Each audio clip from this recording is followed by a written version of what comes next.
ವಸುದೇವಸುತಂ ದೇವಂ ಕಂಸಚಾರುಣಮರ್ದನಂ ದೇವಕೀ ಪರಮಾನಂದಂ ಕೃಷ್ಣಂ ವಂದೇ ಜಗದ್ಗುರು.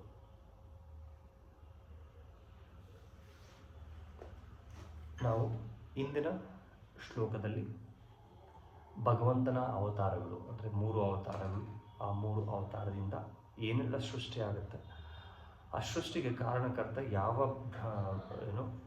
ವಿಷ್ಣು ಅನ್ನೋದನ್ನು ನಾವು ತಿಳ್ಕೊಂಡಿದ್ವಿ. ಯಾವ ಅವತಾರದಲ್ಲಿ ಯಾವ ಸೃಷ್ಟಿ ಆಗುತ್ತೆ ಅನ್ನೋದನ್ನು ತಿಳ್ಕೊಂಡಿದ್ವಿ. ಈಗ ಮುಂದಿನ ಶ್ಲೋಕದಲ್ಲಿ ಭಗವಂತನ ಬಗ್ಗೆ ಮತ್ತಷ್ಟು ವಿಷಯಗಳನ್ನು ತಿಳ್ಕೊಳ್ಳೋಣ. ಅಂದರೆ ಜ್ಞಾನ ವಿಜ್ಞಾನ ಯೋಗ, ಭಗವದ್ಗೀತೆಯ 7ನೇ ಅಧ್ಯಾಯ ಜ್ಞಾನ ವಿಜ್ಞಾನ ಯೋಗದಲ್ಲಿದ್ದೀವಿ. ಶ್ಲೋಕ 5 ತಿಳ್ಕೊಳ್ಳೋಣ. 5ನೇ ಶ್ಲೋಕದಲ್ಲಿ ಈ ರೀತಿಯಾಗಿ ಪರಮಾತ್ಮ ಅರ್ಜುನನಿಗೆ ಹೇಳ್ತಾನೆ, ಅಪರೇಯಂ ತತ್ಸ್ವಾನ್ಯ ಪ್ರಕೃತಿಂ ವಿಧಿ ಮೇ ಪಾರ ಜೀವಾಭೂತ ಮಹಾಬಾಹೋ ಯಯೇದಂ ಧಾರ್ಯತೆ ಜಗತ್ ಅಂತ ಹೇಳ್ತಾರೆ. ಅಂದರೆ ಮಹಾಬಾಹವಾದ ಅರ್ಜುನನೇ, ಇವಲ್ಲದೆ ನಾನು ಇನ್ನೂ ಶ್ರೇಷ್ಠವಾದ ಮತ್ತೊಂದು ಶಕ್ತಿ ಇದೆ ಅಂತ ಹೇಳ್ತಾರೆ. ಅದು ಈ ಭೌತಿಕ ಮತ್ತು ಕೆಳಮಟ್ಟದ ಪ್ರಕೃತಿಯ ಸಂಪನ್ಮೂಲಗಳನ್ನು ಬಳಸ್ಕೊಂಡಿರುವ ಜೀವಿಗಳಿಂದ ಆದದ್ದು ಅಂತ ಹೇಳ್ತಾರೆ. ಅಂದರೆ ಪರಮಾತ್ಮ ಹೇಳ್ತಾನೆ, ಪಂಚಭೂತಗಳು, ಅಹಂಕಾರ, ಮನಸ್ಸು ಇದೆಲ್ಲನೂ ತನ್ನಿಂದನೇ ಆಗಿರೋದು, ತನ್ನ ಐಹಿಕ ಶಕ್ತಿಯಿಂದನೇ ಆಗಿರೋದು ಅಂತಲೂ ಹೇಳ್ತಾರೆ. ಇಲ್ಲಿ ಹೇಳ್ತಾರೆ ಅವರು, ಪಂಚಭೂತಗಳು ಅಂದರೆ ಅಗ್ನಿ, ವಾಯು, ಆಕಾಶ, ಪೃಥ್ವಿ, ಜಲ, ಇವುಗಳಿಂದ ಮನುಷ್ಯ ಅನ್ನೋದಾಗಿರ್ತಾನೆ ಅಂತ ಹೇಳ್ತಾರೆ. ಅಂದರೆ ನಮ್ಮ ದೇಹ ಪಂಚಭೂತಗಳಿಂದ ಆಗಿದೆ ಅನ್ನೋದನ್ನು ಇಲ್ಲಿ ಸ್ಪಷ್ಟವಾಗಿ ತಿಳಿಸ್ಕೊಡ್ತಾರೆ. ಅದಲ್ಲದೆ ಅದರ ಜೊತೆಗೆ ಬುದ್ಧಿಶಕ್ತಿ ಮತ್ತು ಅಹಂಕಾರವನ್ನು ಸೇರಿಸಿರ್ತಾರೆ ಮತ್ತು ಮನಸ್ಸನ್ನು ಸೇರಿಸಿರ್ತಾರೆ.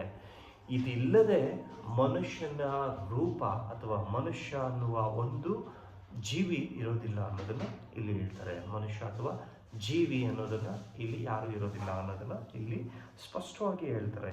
ಈ 8 ಅಂಶಗಳಿಂದ ಆಗಿರೋದು ಸ್ಥೂಲ ಮತ್ತು ಸೂಕ್ಷ್ಮ. ಸ್ಥೂಲ ಅಂದರೆ ಭೂಮಿ, ಜಡತ್ವವನ್ನು ಹೊಂದಿರೋದು, ಮನಸ್ಸು ಅಂದರೆ ಸೂಕ್ಷ್ಮ, ಇವುಗಳಿಂದ ಆಗಿರುವಂಥದ್ದು. ಇದು 8 ರೂಪಗಳಿಂದ ಆಗಿರುವಂಥದ್ದೇ ಈ ಪ್ರತಿರೂಪ ಅನ್ನೋದನ್ನು ಇಲ್ಲಿ ಪರಮಾತ್ಮ ಹೇಳ್ತಾರೆ. ಸೊ ಅದಾದ ನಂತರ ಈ ಕೆಳಮಟ್ಟದ ಶಕ್ತಿಗಳಲ್ಲಿ ಇಡೀ ಐಹಿಕ ಪ್ರಪಂಚ ಇದರಿಂದನೇ ಕೆಲಸ ಮಾಡ್ತಾ ಇರೋದು. ಅಂದರೆ ಸಂಪೂರ್ಣವಾಗಿ ಪ್ರಪಂಚ ಏನೆಲ್ಲ ಕೆಲಸ ಮಾಡುತ್ತೆ, ಈ ಪಂಚಭೂತಗಳು, ಮನಸ್ಸು, ಬುದ್ಧಿಶಕ್ತಿ ಮತ್ತು ಅಹಂಕಾರ, ಇವುಗಳಿಂದನೇ ನೀವು ಎಲ್ಲ ಪ್ರಪಂಚದ ಪ್ರತಿಯೊಂದು ಕೆಲಸಗಳು ಆಗ್ತಾ ಇರುತ್ತೆ. ಇದಿಲ್ಲದ ರೀತಿಯಲ್ಲಿ ಯಾವುದೇ ಒಂದು ಕೆಲಸ ಆಗೋದಿಲ್ಲ ಅನ್ನೋದನ್ನು ಪರಮಾತ್ಮ ಇಲ್ಲಿ ಹೇಳ್ತಾ ಹೋಗ್ತಾರೆ. ಇದಷ್ಟೇ ಅಲ್ಲದೆ ಇದನ್ನು ಶ್ರೀಮದ್ ಭಾಗವತದಲ್ಲಿ ಮತ್ತಷ್ಟು ಇದರ ಬಗ್ಗೆ ಹೇಳ್ತಾರೆ. ಇದರಲ್ಲಿ ಜೀವಿಗಳು ಭಗವಂತನಿಗೂ ಇರುವ ವ್ಯತ್ಯಾಸವನ್ನು ತಿಳಿಸ್ತಾರೆ ಇಲ್ಲಿ. ಓಕೆ, ಅದು ಮತ್ತಷ್ಟು ಅಗಾಧವಾಗಿ ಅಂದರೆ ಮತ್ತಷ್ಟು ಆಳವಾಗಿ ಇದನ್ನು ಹೇಳ್ತಾ ಹೋಗ್ತಾರೆ. ಇಲ್ಲಿ ನಿತ್ಯ ಪ್ರತಿಯೊಂದು ಜೀವಿಯ ಒಂದು ದಿನನಿತ್ಯದ ಕಾರ್ಯಗಳು ಮತ್ತು ಇದೆಲ್ಲವನ್ನು ಮನುಷ್ಯನ ಅಂದರೆ ಪರಮಾತ್ಮ ಅದನ್ನು ಸಂಪೂರ್ಣವಾಗಿ ನಿಯಂತ್ರಣದಲ್ಲಿ ಇಟ್ಕೊಂಡಿರ್ತಾರೆ.